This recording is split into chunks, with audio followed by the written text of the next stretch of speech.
Sudan. Hundreds of women died by suicide to avoid rape. This post received a score of 37,000, with an upvote ratio of 94%. Here are the top comments in response to this article.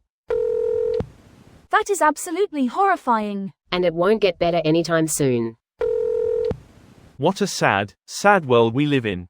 Just a reminder that Iran is financing a proxy war against Saudi Arabia in Sudan, as well as their proxy terrorist groups like Hezbollah, Houthis, Hamas and a dozen other groups.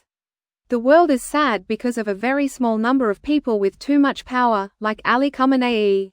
While they are otherwise regional rivals, both Saudi and Iran are backing the SAF in Iran. The UAE is backing the RSF. I'm no fan of the Ayatollah or any of their terrorist proxies, but outside powers competition for influence on factions in Africa is messy, with lots of shades of grey and little correlation to other areas of foreign policy. And I'm not calling the SAF good because they've killed a lot of civilians too, but the RSF is genuinely genocidal. They're the Sudanese version of the Nazis, if there were any.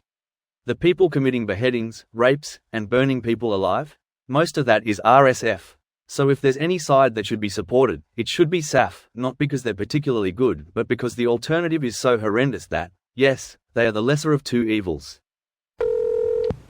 Greater than. Our body is being used as a war tool and as a weapon of war.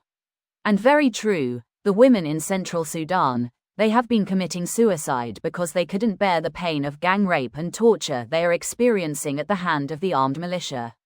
That's something nobody should have to go through.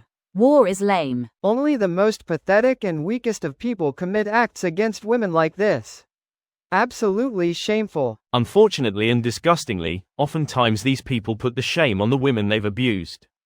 Just read about rape culture in Egypt. It's seen as shameful for the woman to be assaulted by gangs of men and not the other way around.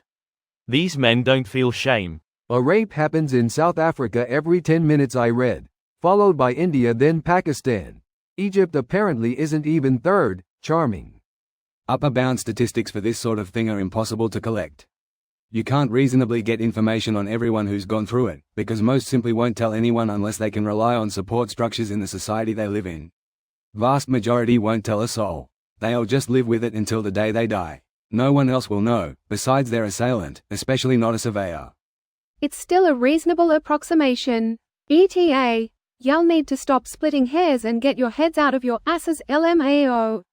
Especially when the point is that the rate of sexual violence against women is absurdly high, and we have to approximate it because it is underreported as is. This video was automatically created by Reddit to speech. The article and comments in this video were selected from Reddit according to their upvotes, and any paraphrasing was performed by smmry.com, without any human intervention.